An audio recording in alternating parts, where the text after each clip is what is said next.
c'est l'action de grâce, l'adoration et la louange. Donc nous savons que nous, en tant que chrétiens, nous sommes appelés à servir Dieu avec nos lèvres, les fruits de nos lèvres aussi. Donc lorsqu'on parle de l'adoration, on parle de la louange, de l'action de grâce. Ce sont trois activités de la vie humaine qui sont très, très, très importantes. Trois activités de l'esprit humain. L'action de grâce, la louange et l'adoration. Quand nous venons devant Dieu, nous ne devons pas arriver devant Dieu avec une liste de prières, une liste de demandes. Seigneur, je veux ci, j'ai besoin de ça. Dieu, c'est un Dieu. Écoutez, Dieu, c'est un Dieu de principe. Dieu, lui, il fonctionne de façon, comment je pourrais dire, c'est un Dieu de principe. C'est ça que je voulais dire par là. Donc, il y a une façon de rentrer dans la présence de Dieu. Avant de faire des demandes à Dieu, tout d'abord, nous devons rentrer dans la présence de Dieu avec action de grâce. Amen. Et ensuite, avec la louange, et ensuite, avec notre adoration. Amen. Et nous allons voir pourquoi. Parce que si nous ne respectons pas ces principes divins, nous pouvons passer à côté de beaucoup de choses. Nous pouvons prier, nos prières peuvent même devenir infructueuses.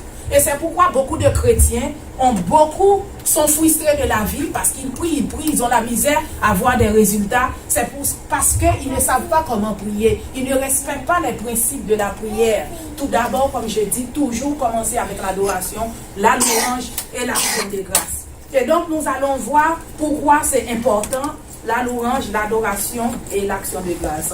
L'action de grâce, c'est de reconnaître la bonté de Dieu. C'est être reconnaissant envers Dieu. Là, on dit l'action de grâce, c'est être reconnaissant envers Dieu. En grec, je pense que c'est en grec, le mot grâce signifie merci. Le mot grâce signifie merci en grec. Merci, ça veut dire être reconnaissant. C'est de reconnaître la bonté de Dieu, tout ce qu'il a fait dans notre vie.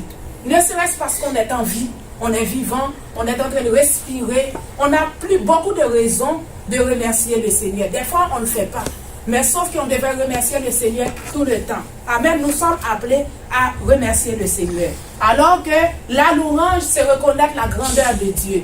Alors que, en ce qui concerne l'adoration, c'est la sainteté de Dieu. Nous allons commencer avec l'action de grâce. Amen. L'action de grâce. Laissez-moi voir. Si nous allons dans Hébreux 2, 12, verset 28. Regarde ce qui est écrit. C'est pourquoi, recevons un royaume inébranlable, montrons notre reconnaissance en rendant à Dieu un culte qui lui sera agréable, avec piété et avec crainte. Nous comprenons ici, en dehors de la grâce, comment je pourrais dire, en dehors de l'action de grâce, nous ne sommes pas dans la volonté de Dieu. Si nous ne cultivons pas une vie d'action de grâce, nous passons à côté de la volonté de Dieu. Amen. Amen. Et nous voyons par la suite, dans Colossiens 3, versets 15 à 17, la parole de Dieu dit, et que la paix de Christ, à laquelle vous avez été appelés pour former un seul corps, règne dans vos cœurs et soyez reconnaissants. Encore là, on voit le mot reconnaissant qui signifie merci, toujours être en train de remercier Dieu, l'action de grâce. C'est toujours le même mot, grâce. Ok, que la parole de Christ habite parmi vous abondamment. Instruisez-vous et exhortez-vous les uns les autres en toute sagesse par des psaumes, des cantiques, des hymnes et des cantiques spirituels, chantant à Dieu dans vos cœurs sous l'inspiration de la grâce. Ici encore, on voit le mot grâce qui représente l'action de grâce encore. Amen. Et quoi que vous fassiez en parole ou en œuvre, faites tout au nom du Seigneur Jésus en rendant par lui des actions de grâce à Dieu le Père. Nous voyons encore le mot action de grâce, comment il est important pour le peuple de Dieu d'être reconnaissant. Amen. Amen. Donc, s'il est très important, nous voyons ici ce qu'on parle, rendre grâce à Dieu en toutes circonstances. Donc, tout ce que nous faisons, fais-le pour la gloire de Dieu et toujours prête à remercier Dieu pour tout ce qu'il a fait pour nous. Amen. On était dans Colossiens 2, oui. Colossiens 3. Amen. Amen. Nous allons maintenant dans Éphésiens 5, verset 18 à 20. Il manque, dans ce passage, il manque le début, mais je vais le réciter le début. Le début dit, ne vous élivrez pas de vin, c'est de la débauche. Soyez au contraire remplis de l'esprit. Entretenez-vous par des psaumes, des hymnes et des cantiques spirituels, chantant, célébrant en tout votre cœur, dans tous vos cœurs, les louanges du Seigneur. Amen. Amen. Donc, ça dit, la parole dit, ne vous élivrez pas de vin, c'est de la débauche, mais soyez au contraire remplis de l'esprit. Donc, lorsqu'on est rempli de l'esprit, on est toujours reconnaissant à Dieu. Lorsque nous ne sommes pas reconnaissants à Dieu, c'est un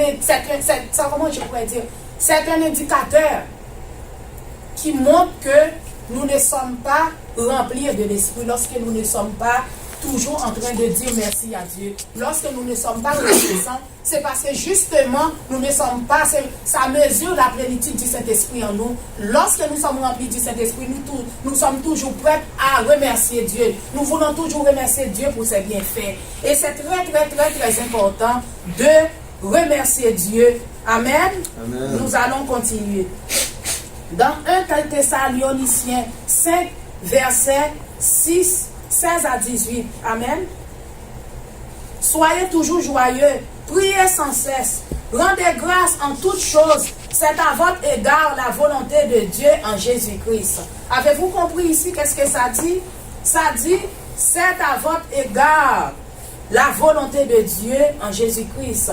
Ça veut dire, souvenez-vous quand on vous dit que quand vous cessez d'être reconnaissant, vous n'êtes pas dans la volonté de Dieu. Ça montre ici, c'est à votre égard la volonté de Dieu, de remercier Dieu, d'être reconnaissant envers Dieu. Donc ça, c'est important pour un chrétien de cultiver comme cet aspect de la vie, d'être toujours reconnaissant envers Dieu. Amen. Amen. Nous allons continuer. Philippiens 4, verset 6, c'est ça? Oui, verset 6. Ne vous inquiétez de rien, mais en toute chose, faites connaître vos besoins à Dieu. Alléluia. Amen. Par des prières et des supplications avec des actions de grâce. Encore là, on voit, la parole nous exhorte à être reconnaissant. On parle beaucoup d'actions de grâce. Pourquoi on parle beaucoup d'actions de grâce? Nous allons voir pourquoi que l'action de grâce est importante. Extrêmement importante. Amen. Amen. Donc, nous continuons. Allons maintenant dans le psaume 100, verset 4.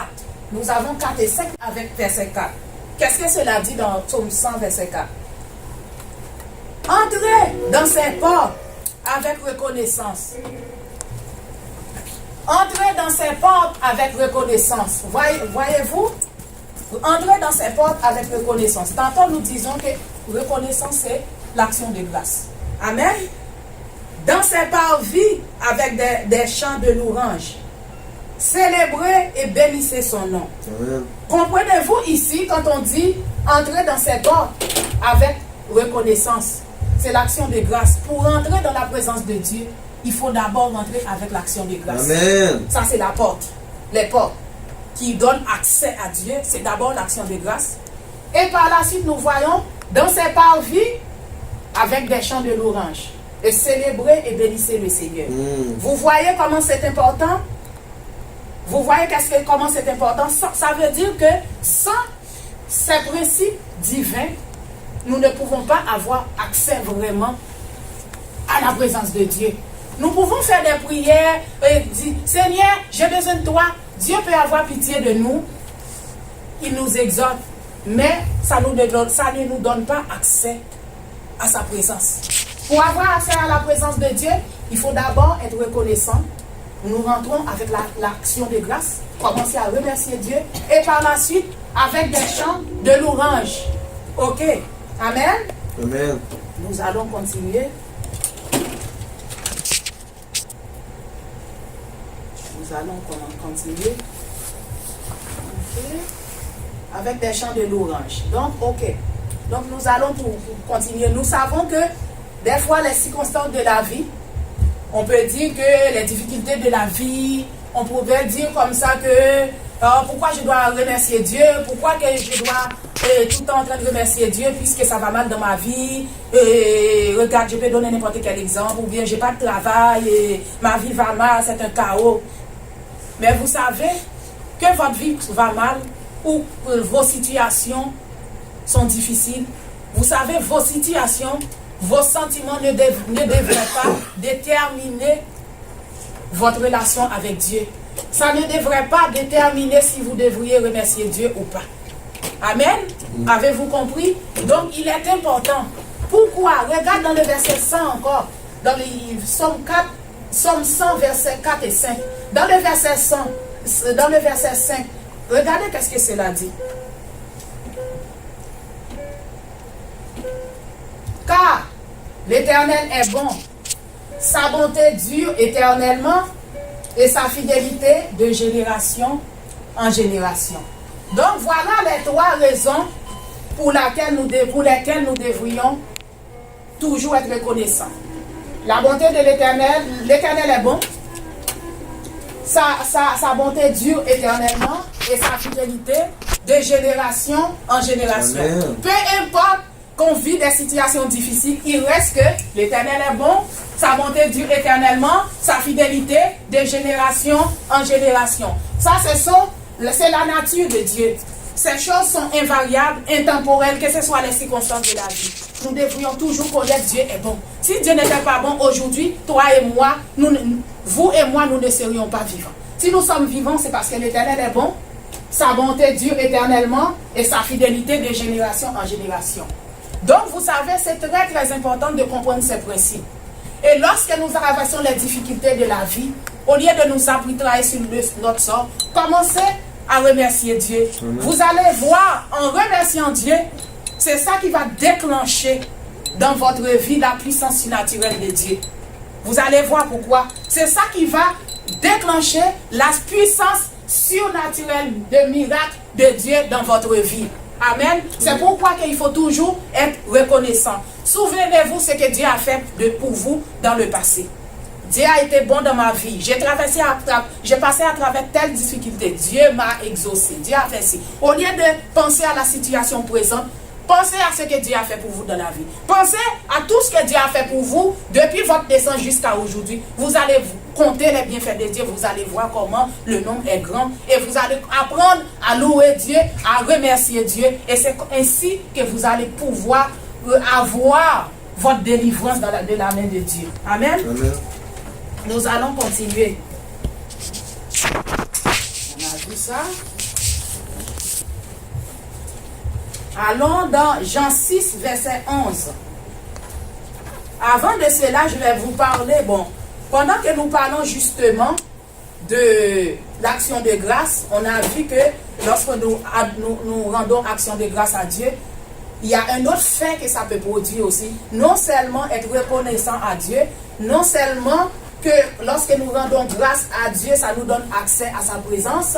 Mais lorsque nous rendons grâce à Dieu, nous venons de voir que ça déclenche la puissance surnaturelle de Dieu dans notre vie, l'intervention divine pour nous délivrer. Nous voyons ici, il y avait l'histoire des 10 lépreux, n'est-ce pas? Il y avait tout d'abord 10 lépreux, il n'y a pas sur le tableau. Ces 10 lépreux-là, Jésus-Christ les a guéris. Et puis Jésus-Christ a dit, allez vous présenter au sacrificateur. Sur la route, ils ont reçu leur guérison. Ils sont allés par la foi, ils ont reçu leur guérison. Mais voyez-vous qu'il y en avait juste un qui est retourné. C'était un étranger. Ce n'était pas un juif, c'était un samaritain. Jésus a dit, où sont-ils les 9 autres? Il n'y en avait pas 10. Où sont-ils les 9 autres? Pourquoi c'est juste cet étranger qui est venu? Et puis Jésus l'a regardé, il a dit, ta foi t'a sauvé. Mais voyez-vous que les autres ont reçu une guérison physique. Ils ont été purifiés de leur lèvres.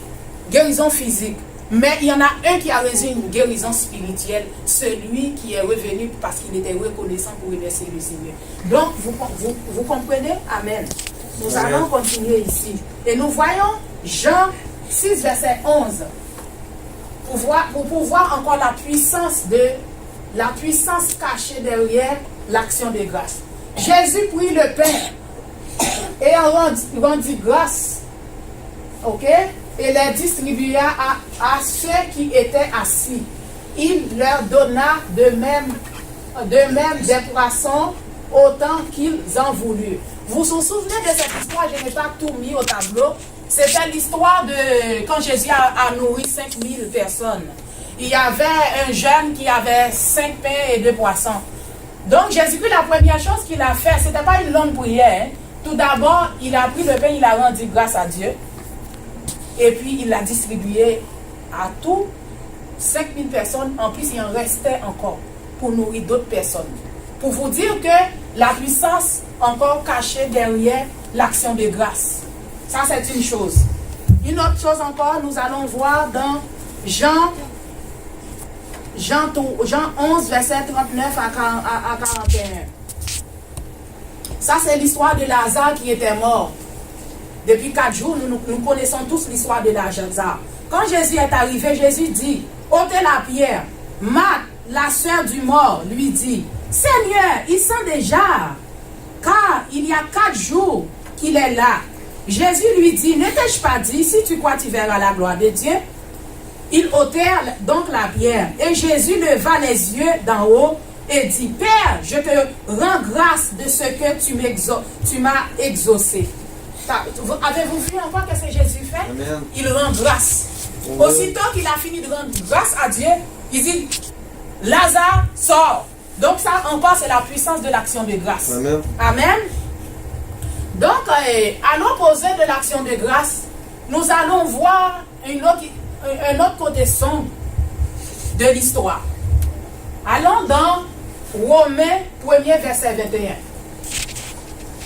Nous allons voir le Romains 1er verset 21. Paul explique de façon magistrale la dépravation, le déclin de l'espèce humaine, de la race humaine. Dans ce passage, vous allez voir. Donc, quand on dit l'opposé, je vais vous poser la question avant de lire ce passage. L'opposé de la reconnaissance, c'est quoi? La haine. Non, c'est pas la haine. C'est quoi l'opposé de la reconnaissance? Disgrâce. Oui, disgrâce. C'est être ingrat.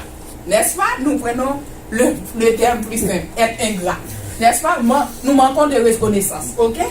Allons voir ce que Paul dit ici. Puisque, ayant connu Dieu, ils ne l'ont point glorifié comme Dieu et ne lui ont point rendu grâce. Mais ils se sont égarés dans leurs pensées et leur cœur sans intelligence a été plongé dans les ténèbres. Il y a d'autres choses qui étaient écrites, mais j'ai pris ça. Vous voyez, leur cœur sans intelligence a été plongé dans les ténèbres. Donc la parole dit, la perfection invisible de Dieu se voit comme à l'œil nu dans sa création. Le monde, l'humanité préfère d'adorer la créature au lieu du Créateur béni éternellement. Ils rejettent Dieu. Ils veulent dire que ce beau monde qui existe, il n'y a pas un créateur qui l'a créé. C'est juste l'histoire de hasard, n'est-ce pas? Donc vous voyez, là comment c'est grave. On continue plus loin. Nous allons dans 2 Timothée 3, verset 1er. Sache que dans les derniers temps, dans les derniers jours, il y aura des temps difficiles. Et encore là, on a manqué une partie.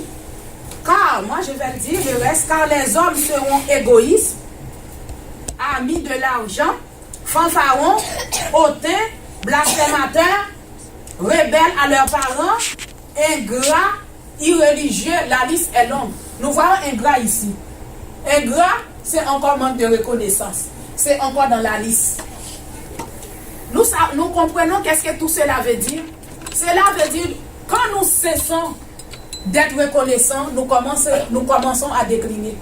Nous commençons vraiment à descendre dans une pente très dangereuse. Donc, il est très important, en tant qu'enfant de Dieu, d'être toujours reconnaissant. Regardez plus loin qu'est-ce que cela dit.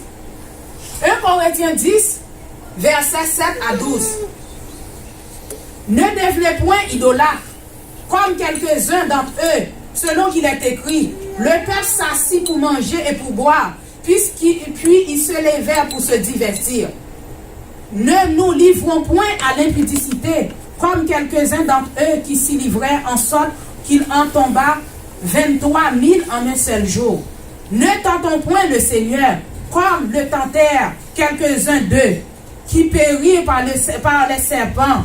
Ne murmurez point, murmurez, ok, murmurez point, comme murmuraient quelques-uns d'entre eux qui périrent par l'exterminateur. Ces choses leur sont arrivées pour servir d'exemple, et elles ont été écrites pour notre instruction, à nous qui sommes parvenus à la fin des siècles. Ainsi donc, à celui qui croit être debout, prenne garde de ne pas tomber. Avez-vous compris? C'est sérieux, ce sont des sérieux avertissements que Dieu nous donne à travers sa parole. Quand nous cessons d'être reconnaissants, nous donnons pas action de grâce à Dieu, qu'est-ce qui va arriver? On commence à décliner. Quand on commence à décliner, nous allons commencer à murmurer. Nous avons vu là, les gens, l'histoire du peuple Israël qui sont péris dans le désert à cause ils ont commencé à murmurer. Dieu a envoyé des serpents brûlants justement pour les exterminer. Donc l'histoire du peuple Israël, nous savons que le peuple Israël c'est le peuple témoin. Donc ça représente l'humanité tout entière. L'humanité tout entière. Amen. Amen. Donc ça représente l'humanité entière et nous avons compris que ça, tout ce qui a été écrit, c'est pour nous servir. C'est pour certains avertissements, ce sont des exemples que Dieu nous donne justement pour que nous puissions prendre garde de ne pas tomber. Et c'est pourquoi qu'un enfant de Dieu doit toujours être reconnaissant. Amen. Amen. Donc nous allons voir où est-ce que je suis rendu. Nous avons vu le côté sombre de l'histoire et nous avons vu l'importance aussi de donner action de grâce à Dieu. Amen. Là présentement, et ce que je vais dire, justement par rapport au murmure, lorsque nous murmurons, ce n'est pas des serpents physiques qui vont rentrer en nous, ce sont des serpents spirituels. Hein? C'est toutes sortes de poisons spirituels. Nous allons ouvrir des portes larges à Satan pour opérer dans notre vie. Nous allons commencer à devenir haineux. Nous allons commencer à... Nous pouvons même abandonner la voie du Seigneur. Et c'est pourquoi que en toutes choses, soyons reconnaissants. Tout ce que nous faisons, faites-le avec bonne foi pour la gloire du Seigneur. Amen. Amen. Donc nous allons, pendant que nous étions dans l'adoration, nous allons commencer avec la louange. Amen. Amen. Nous ne sommes pas pressés. Hein? Amen. La louange. Nous allons commencer avec la louange. C'est quoi la louange? Louer Dieu. La louange, c'est une expression. Tout comme l'action de grâce. Louer Dieu, comment on loue Dieu? On loue Dieu avec des tambourins, en dansant, en chantant, avec nos lèvres. On loue Dieu, n'est-ce pas? Amen.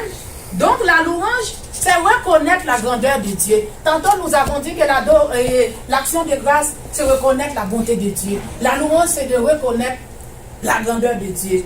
Allons dans Psaume 48, verset 2. L'Éternel est grand. On a dit la grandeur de Dieu. Il est l'objet de toutes les louanges. Amen. Dans la ville de notre Dieu, sur sa montagne sainte. Nous voyons ici la grandeur de Dieu. Donc, Dieu est grand. Donc, nos louanges, quand on loue Dieu, nous ne devons pas rester comme ça. Nous devons louer Dieu avec toute notre expression, tout notre corps, avec les fruits de nos lèvres, avec des danses, des tambourins. Notre louange doit être proportionnelle à la grandeur de Dieu. Amen. Amen. Donc ça c'est très important. Donc nous allons revenir, c'est pas écrit ici, mais moi je reviens dans le psaume 100. Tantôt nous avons vu psaume 100. Je retourne en arrière. Psaume 100, versets 4 et 5. Nous avons vu, pour entrer dans la présence de Dieu, nous avons vu les deux voies d'accès. Nous avons vu l'action de grâce d'abord, parce que la parole disait entrer dans ses portes avec reconnaissance, qui signifie avec action de grâce, dans ses parvis avec des chants de louange. Donc c'est la deuxième étape, rentrer dans ses parvis maintenant. Lorsque nous rentrons dans ses parvis, c'est avec des louanges que nous rentrons dans ses parvis. Donc la louange nous donne accès à Dieu, tout comme nous avons vu tantôt. Un instant, je retourne là où j'étais. Tout comme nous avons vu tantôt et l'action de grâce. Donc, la parole de Dieu dit, nous avons lu ici, ok? Allez-y maintenant dans le psaume 22, verset 4. Ce sont, comment je pourrais dire ça? Ce sont des faits bibliques sur la louange. Ok? Psaume 22, verset 4 dit quoi? Pourtant, tu es assis, tu es le saint, tu sièges au milieu des louanges d'Israël. Quand le mot siège, en hébreu, signifie habiter. Habiter. Ça veut dire tu habites au milieu des louanges d'Israël.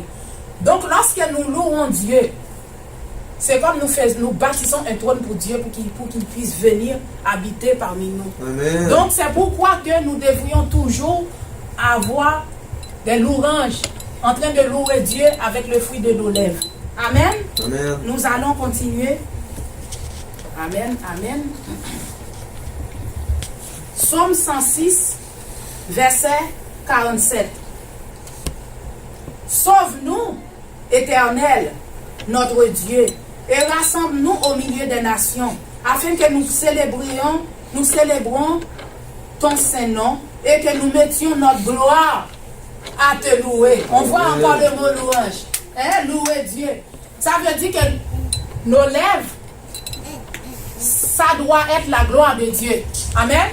Ça doit être c'est un usage qui doit être fait juste pour la gloire de Dieu. N'oubliez pas qu'est-ce que Dieu a dit dans sa parole.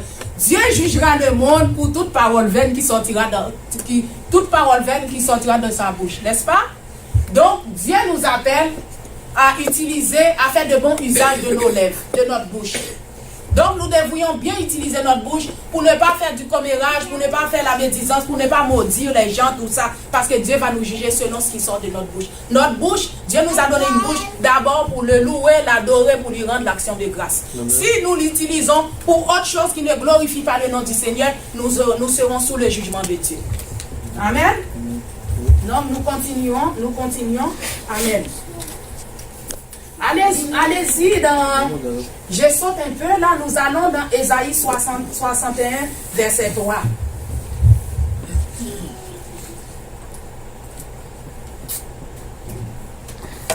Tantôt je lisais quoi? Psaume 22, Psaume 6, ok. Je pense que... Attends, Pasteur Stéphane. Attends. Je ne sais pas si tu peux, parce que moi, même si tu n'as pas, mais j'ai sauté quelque chose, je vais retourner vu que j'ai beaucoup de passages. Pendant que nous parlons de louange, tout ça, je vais parler d'un fait marquant de louange. Lorsque nous louons Dieu, j'avais dit que nous bâtissons un trône pour Dieu, pour que Dieu vienne régner parmi nous, n'est-ce pas? Mais vous savez, quand vous louez Dieu, votre bouche, c'est votre gloire. Quand vous louez Dieu, vous invitez Dieu à combattre pour vous. Vous triomphez. La louange, ça nous fait triompher de la victoire qui a déjà remporté à la croix par Jésus. Vous vous souvenez de l'histoire quand Pasteur Stéphane parlait du soldat, je ne sais pas si c'est Romain, et de Darius qui avait remporté la victoire. Il avait remporté la victoire, il était sur un cheval blanc, il y avait un cortège en arrière, et puis il y avait des prisonniers qui étaient enchaînés. Donc vous voyez, quand vous commencez à louer Dieu, vous bâtissez un trône pour Dieu, Dieu vient habiter parmi vous. Mais vous êtes dans le cortège, vous êtes dans le char. Comment vous rentrez dans le char de Dieu avec vos louanges? En rentrant dans le char de Dieu avec vos louanges, le Seigneur, lui qui conduit le cortège, il y a tous les... Satan, le diable, les démons sont en arrière du cortège enchaînés. Donc c'est pour vous dire, quand vous louez Dieu, vous avez la victoire sur vos ennemis. Et c'est pourquoi que dans le psaume 8, c'est pourquoi j'ai dit à Pasteur Stéphane d'attendre, dans le psaume 8, verset 3, vous vous souvenez de l'histoire du psaume 8, verset 3? Nous allons dans le psaume 8, verset 3, ça dit, par la bouche des enfants, c'est correct, Pasteur Stéphane. Okay. Par la bouche des enfants et de ceux qui sont à la mamelle, tu as fondé ta gloire pour confondre tes adversaires et pour imposer le silence aux vindicatifs, à l'ennemi et aux vindicatifs. Qui est l'ennemi de Dieu? Qui est notre ennemi? C'est Satan. Quand on commence à adorer Dieu, par nos louanges, quand on commence à louer Dieu, par nos louanges, l'Éternel impose le silence à Satan, il dit tais-toi. C'est pourquoi il est important de louer Dieu. Amen. Dans la louange, Dieu vient combattre pour nous. Dieu, on invite, on bâtit un trône pour Dieu, il descend parmi nous, c'est lui qui combat. Amen. Amen. Et nous allons voir qu'il y a plusieurs passages qui parlent justement de cela. Nous allons continuer avec ça.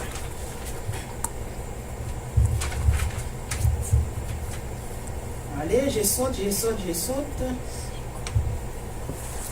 Est-ce qu'on va... Je vais voir dans... C'est pas grave, parce que Stéphane, parce que moi, je vais comme... 2 Chroniques 20, versets 21 à 22. C'est quoi qui est écrit? Puis, d'accord avec le peuple, on parle de Josaphat, l'histoire de Josaphat. Quand Josaphat, il y avait les fils d'Amon, les Moabites, les habitants de Séir qui voulaient attaquer Israël. Josaphat ne savait pas qu'est-ce qu'il doit faire. Dieu a saisi un jeune parmi l'assemblée qui a commencé à prophétiser. Dieu dit, ne craignez rien, vous n'avez rien à faire dans cette histoire. La seule chose que vous avez à faire, c'est me louer. Dieu, qu'est-ce que Josaphat a dit? Confiez-vous à ces prophètes, confiez-vous en l'Éternel, confiez-vous à ces prophètes. J'ai fait de résumer un peu. Et puis, dans 2 Chroniques 20, versets 21 et 22, on voit puis, d'accord avec le peuple, il nomma des chants qui, revêtus d'ornements sacrés et marchant devant l'armée, célébrant l'Éternel et disait, louez l'Éternel car sa miséricorde dure à toujours. Louez l'Éternel car sa miséricorde dure à toujours. Au moment où l'on commençait les chants et les louanges, l'Éternel plaça une embuscade contre de Moab et ceux de la montagne de Séir qui étaient venus contre Juda et ils furent tous battus. Vous vous souvenez de cette histoire? C'est dans la louange, c'était même pas eux autres qui ont combattu, c'est Dieu qui a combattu pour eux. Parce qu'ils louaient Dieu, Dieu venait parmi eux prendre la place et combattre leurs ennemis. Amen. Amen. Et nous voyons cela comme je l'ai dit tantôt. Nous allons continuer. Je vais parler en même temps pendant que je suis là-dedans. Je vais parler aussi de l'histoire de Jonas aussi qui était dans le ventre du poisson. Je vais retourner en arrière tantôt. Jonas dans le ventre du poisson, je ne vais pas tout lire. C'était la prière de Jonas. Jonas, dans le ventre du poisson, pria à l'Éternel. Il dit, dans ma détresse, j'ai invoqué l'Éternel, il m'a exaucé. Il a continué. Mais à un moment donné, sa prière commence à changer. Encore là, il manque des passages là. Ok. Quand on arrive dans le verset 8, il dit, quand mon âme était abattue au-dedans de moi, je me suis souvenu de l'Éternel et ma prière est parvenue jusqu'à toi dans ton Saint-Temple. Là, il continue. Il dit, hein? Jusqu'à là. Oui, c'est ça. Après, il dit, ceux qui s'attachent à des vaines idoles, là, il parlait, et il y a verset 10 qui n'est pas écrit ici. Il n'est pas écrit ici. Il dit, pour moi, je t'offrirai des actions de grâce, et des sacrifices d'action de grâce, tout ça, à l'Éternel. Quand il commence à rentrer à louer Dieu, à rendre action de grâce à Dieu, Dieu a commandé aux poissons de vomir Jonas. Donc c'est pourquoi que dans la parole ici, on voit Jonas commençait, non seulement, il commençait à prier, là il change sa méthode de prière, il commençait à louer Dieu, il commençait à rendre l'action de grâce, Dieu a commandé aux poissons de le vomir. Donc vraiment, quand on commence à louer, à rendre l'action de grâce à Dieu, ça déclenche la puissance surnaturelle de Dieu, de miracles de Dieu pour justement nous délivrer de toutes les chaînes de l'ennemi. Amen. Donc nous avons vu ça, donc... je retourne un peu en arrière par rapport à tout cela. Et Ésaïe 61, non seulement cela, je voulais dire que vous voyez dans Ésaïe 61, verset 3, pour accorder aux affligés de Sion, pour leur donner un diadème au lieu de la cendre, une huile de joie au lieu du deuil, un vêtement de louange au lieu d'un esprit abattu, afin qu'on les appelle des térébins de la justice. Amen. Nous voyons ici, là, quand nous sommes déprimés, quand les circonstances de la vie, les épreuves de la vie viennent pour nous accabler, au lieu de nous apitoyer sur notre sort, revêtez-vous du vêtement de louange. Amen. Amen. Quand vous vous revêtez du vêtement de louange, vous allez voir l'esprit d'abattement, l'esprit de dépression, d'oppression, il va partir. Amen. Ok? Amen. Donc la louange joue plusieurs rôles. Nous voyons là ici. Amen. Amen. Nous continuons. Il y a des passages, comme je l'ai dit, que je ne vais pas vraiment parler parce qu'il y a beaucoup de versets. Mais par contre, je vais parler du psaume 50, verset 23. Le psaume 50, verset 23 dit, celui qui offre pour sacrifice des actions de grâce me glorifie, et celui qui veille sur sa voie, je ferai voir le salut de Dieu. Amen. Amen. Avons-nous compris là? Donc, il y a un mystère caché derrière l'action de grâce et la louange. Amen. Nous avons vu dans son sang tantôt, pour rentrer dans la présence de Dieu, pour avoir accès, vraiment, ces voix sont importantes. Il faut rentrer avec l'action de grâce, par la suite, et la louange. Donc, Dieu va nous, lorsque nous commençons à remercier Dieu, on commence à louer Dieu, Dieu nous montre la voie du salut. Amen. Amen. Dieu nous montre la voie du salut. Il nous montre la voie du salut. Amen. Amen. Donc c'est très très très important. Nous allons continuer. J'ai beaucoup de versets, je vais à gauche, à droite. Mais ce qui est important, c'est que vous puissiez comprendre l'histoire globale. Amen. Amen, amen, amen, amen. Nous allons dans...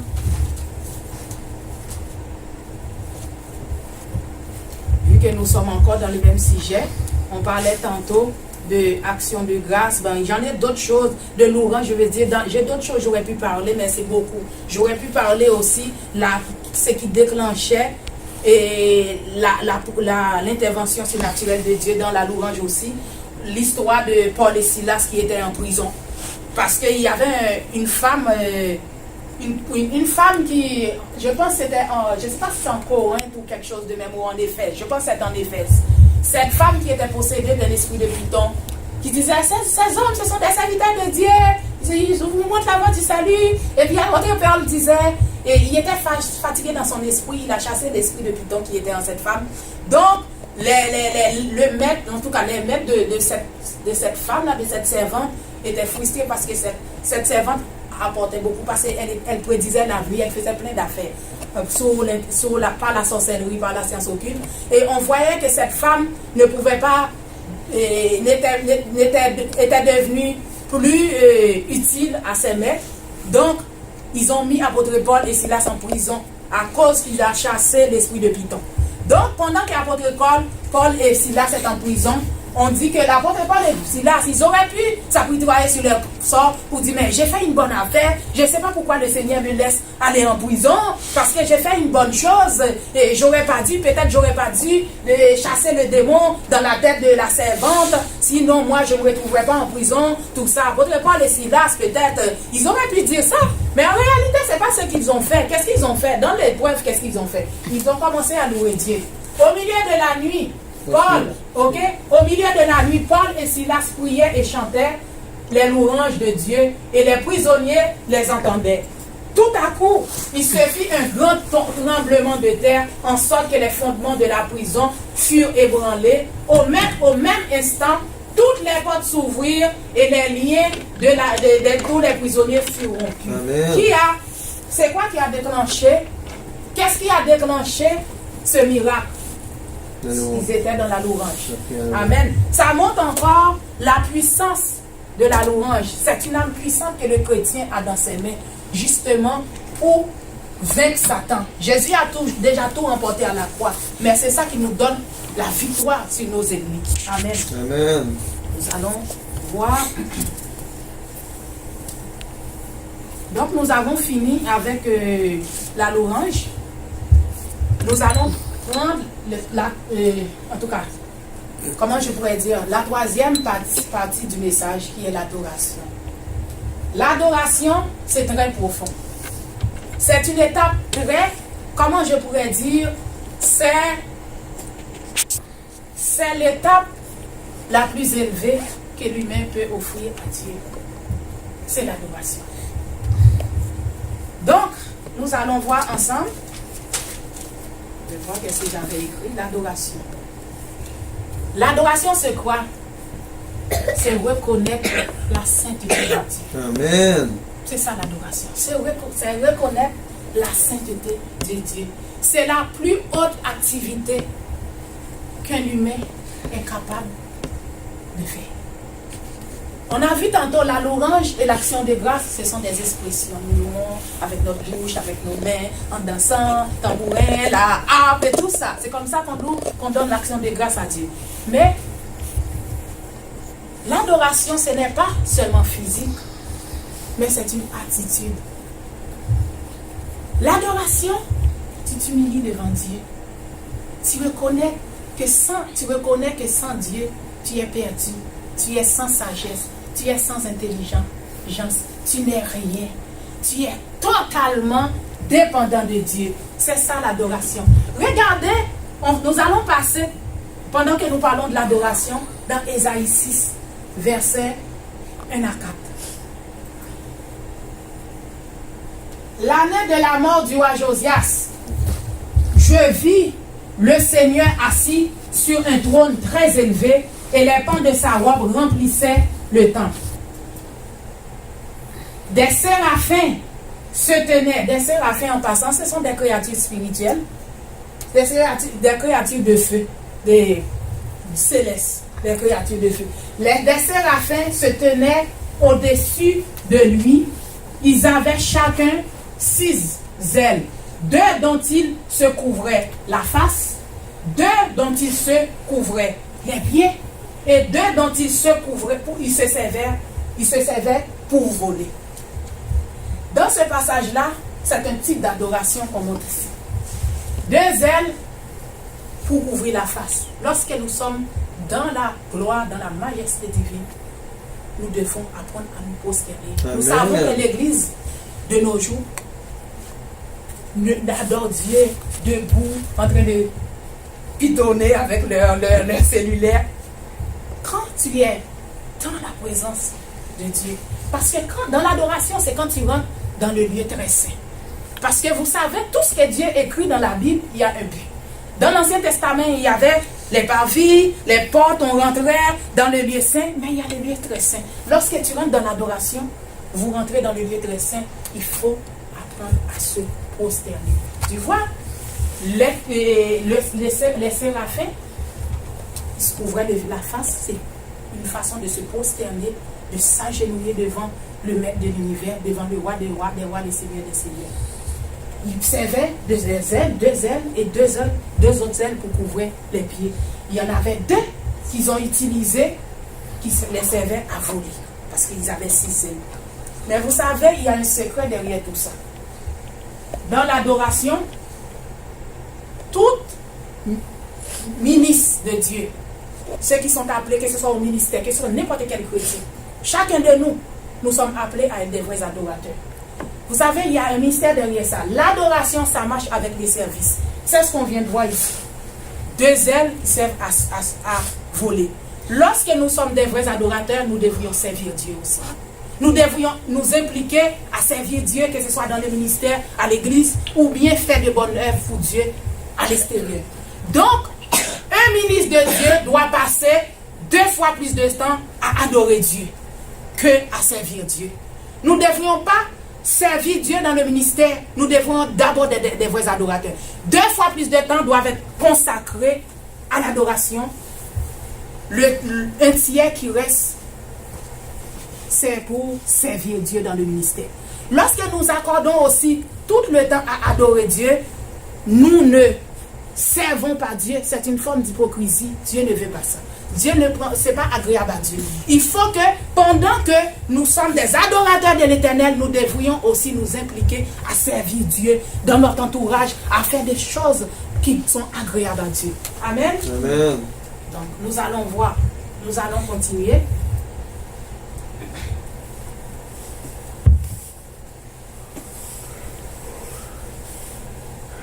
Jésus, nous allons dans Matthieu 4, verset 10.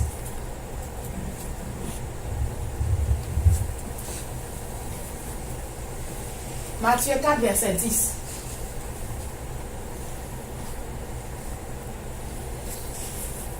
Jésus lui dit, retire-toi, Satan, car il est écrit, tu adoreras le Seigneur ton Dieu et tu le serviras, lui seul. Amen. Avez-vous compris c'est quoi qu'il y a là? Adorer. Tout ce que Dieu écrit dans la parole, il y a un but. Adoreras le Seigneur ton Dieu d'abord et le servira. Donc l'adoration et le service, ça marche ensemble. Lorsqu'on est des vrais adorateurs de Dieu, nous devrions apprendre aussi à le servir. C'est très important de servir Dieu.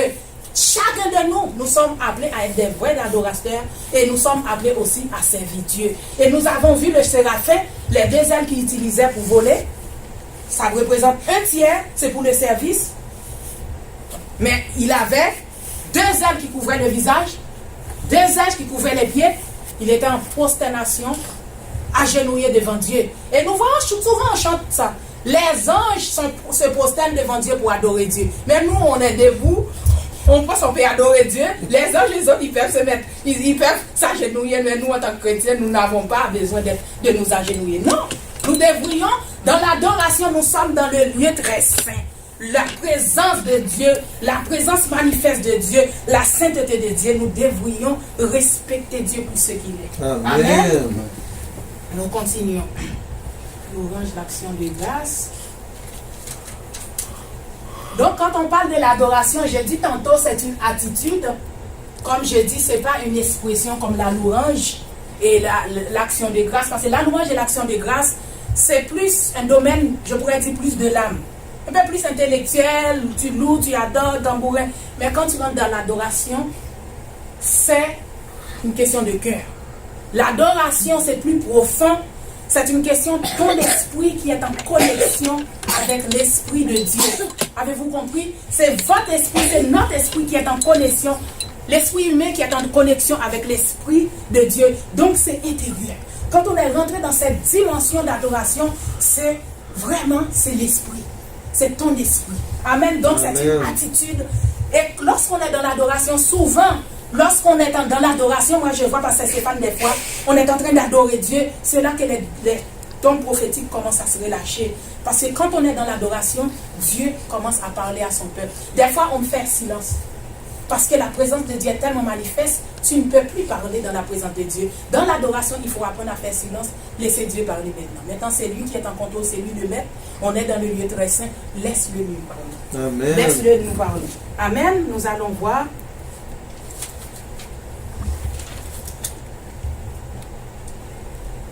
Amen, amen, amen, amen. J'avais lu ça.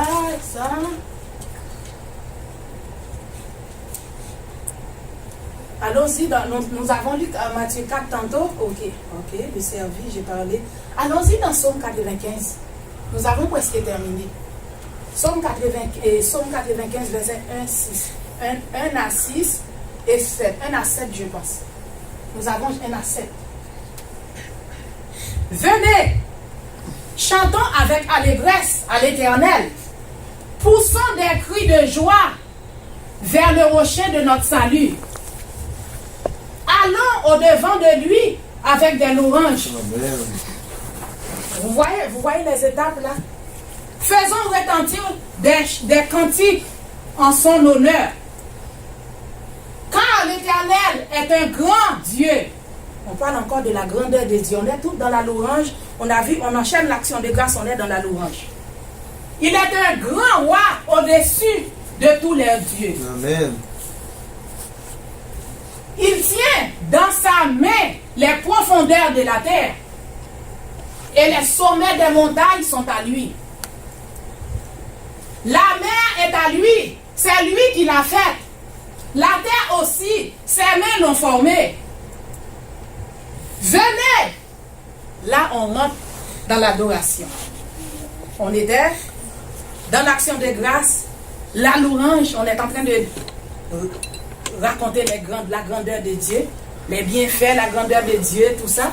Là, on est rentré dans l'adoration. Venez, prosternons-nous et humilions-nous. Fléchissons le genou devant l'Éternel, notre Créateur. Amen. Car il est notre Dieu et nous sommes le peuple de son pâturage. Le troupeau que sa main conduit.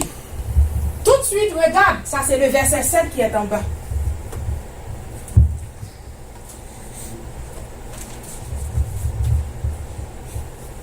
Oh! Verset 7, c'est la fin du verset 7. Oh! Si vous pouvez écouter aujourd'hui sa voix. La suite n'endurcissez pas votre cœur. Vous vous souvenez de ce passage? Pourquoi? Oh! Si vous écoutez, vous pouvez écouter aujourd'hui sa voix. Lorsque nous sommes rendus dans l'adoration, c'est Dieu qui prend le contrôle. Nous devrions faire silence, pour laisser Dieu nous parler. C'est pourquoi quand nous sommes dans l'adoration, c'est là que tu vas voir, Dieu va se manifester le plus. Il va avoir les prophéties. Dieu va commencer à... Parce que dans le silence, dans l'adoration, lorsque nous nous humilions, nous nous jetons face bas, agenouillés, face bas devant le Seigneur. Lorsque nous sommes face bas devant le Seigneur, nous nous agenouillons devant le Seigneur.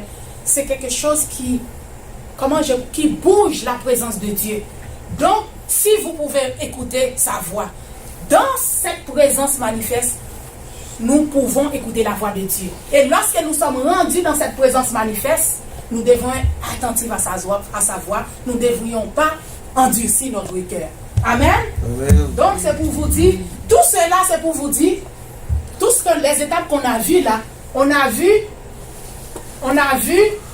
l'action de grâce, on a vu la louange, on vient de voir l'adoration. Mais vous savez, les deux premières étapes, c'est pour vous conduire à l'adoration.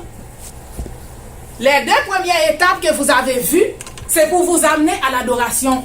Si vous arrêtez à la louange et l'action de grâce, vous allez tout perdre. Pourquoi? Qu'est-ce que Jésus-Christ a dit plus loin? Nous allons voir ce que Jésus a dit. Nous allons finir, hein, c'est presque fini. Jean 4, verset 23-24. Regardez ce que Jésus a dit. Mais l'heure vient, et elle est déjà venue, où les vrais adorateurs adoreront le Père en esprit et en vérité. Car ce sont là les adorateurs que le Père demande. Avez-vous compris ça? Donc, ce qu'on a vu tantôt, l'action de grâce et la louange, c'était pour nous conduire à l'adoration. Lorsque nous cultivons cette manière de rentrer dans la présence de Dieu, ça fait de nous des chrétiens positifs, des vrais adorateurs du Seigneur. Amen. Dieu, c'est là qu'il va nous changer, c'est là que Dieu va nous ramener dans un autre niveau avec lui, parce que nous cultivons ce moyen de rentrer dans sa présence. C'est pourquoi Jésus-Christ dit, l'heure vient, elle est déjà venue, où Dieu cherche les vrais adorateurs, ceux qui l'adorent en esprit, en vérité. Donc l'action de grâce et la louange, c'est pour nous conduire dans la finalité qui est l'adoration. Dans l'adoration, c'est là qu'on est dans la présence, la vraie présence de Dieu, la présence manifeste de Dieu, où nous pouvons entendre sa voix, nous recevons des choses prophétiques, des choses de Dieu. Amen. Nous avons quasiment fini. C'est un peu long, mais il est midi. Je suis dans le temps. Hein? Je suis dans le temps. Donc l'adoration, c'est ce qui nous rend spirituellement productifs pour le Seigneur. Lorsque nous sommes des vrais adorateurs qui sont toujours dans la présence de Dieu. Amen. Regardez ce que la parole de Dieu dit dans Lévitique. Je ne sais pas si je te l'avais donné. Lévitique 2, versets 1 et 2. Je te l'avais donné. Hein? J'ai presque fini. Il reste 2 petits versets et puis on termine. Comme on a vu tantôt avant que je lise ça, là, sans le Saint-Esprit, nous ne pouvons pas avoir cette dimension d'adoration avec Dieu. Sans l'œuvre du Saint-Esprit. Lorsque pour rentrer vraiment dans cette plénitude d'adoration, vraiment se déposer au pied du Maître, vraiment nous avons besoin de l'œuvre du Saint-Esprit pour adorer le Seigneur en esprit et en vérité. Amen. Reste là où tu étais tantôt. C'est correct. Là où tu étais tantôt, là je suis dans Lévitique 2, verset 1 et 2. Toute la parole de Dieu là, c'est tellement puissant. Nous avons besoin que Dieu puisse nous instruire de sa parole.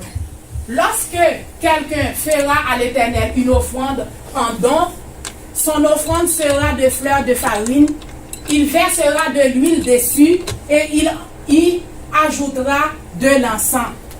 L'huile représente le Saint-Esprit. C'est que Pasteur Stéphane parlait une fois du parfum. Pasteur Stéphane parlait du parfum, il donnait, parce que la parole de Dieu, il y a plusieurs passages où Dieu parle comment fabriquer le parfum. Là, c'est une autre façon de rendre à Dieu un culte agréable. Dans Lévitique, on dit d'ajouter un peu de farine, une offrande don à Dieu, une offrande, son offrande sera de fleurs de farine. Il versera de l'huile, l'huile qui est un symbole du Saint-Esprit dessus, ok, l'huile dessus, et il ajoutera de l'encens. Et puis, est-ce qu'il y en a d'autres? C'est tout ce qu'il y a. Il apporta il apportera au sacrificateur, fils d'Aaron. Le sacrificateur prendra une poignée de cette fleur de farine arrosée d'huile, encore le symbole du Saint-Esprit, avec tout l'encens. Tout l'encens. L'encens, là, ça représente quoi, l'encens? Le parfum. Tout l'encens. Il y a un petit peu d'eau. On parle d'une poignée d'eau avec l'huile et puis tout l'encens. Et il brûlera cela sur l'autel comme un souvenir. C'est une offrande d'une agréable odeur à Dieu. Amen. C'est quoi l'encens? L'encens représente notre adoration. Ce qui a été passé par l'épreuve du feu. L'adoration est passée par l'épreuve du feu.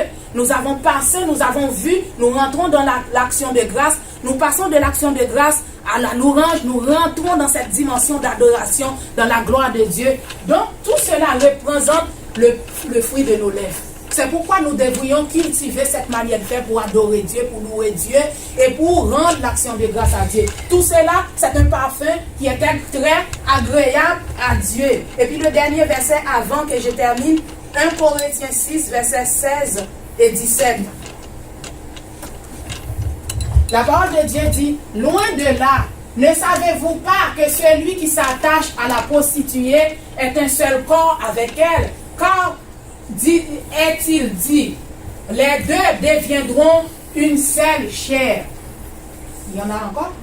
Mais celui qui s'attache au Seigneur est avec lui un seul esprit. Amen. Lorsque nous sommes des adorateurs de Dieu, nous sommes un seul esprit. Nous sommes en communion avec Dieu. Amen.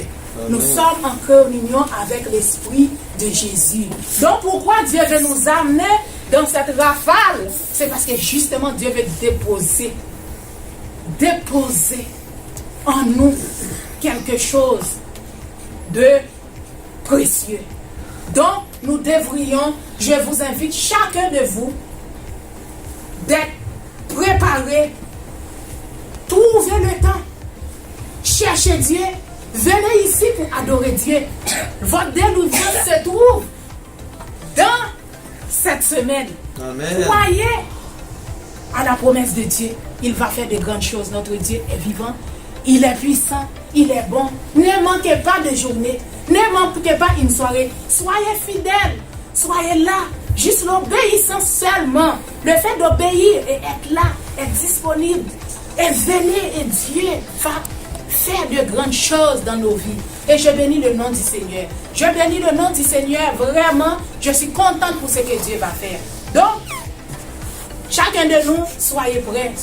Chacun de vous, moi aussi, nous devrions être prêts. Justement pour rencontrer le grand roi. Amen. Et apporter le fruit de nos lèvres comme un sacrifice de bonne odeur à l'Éternel. Amen. Amen. Dieu va faire encore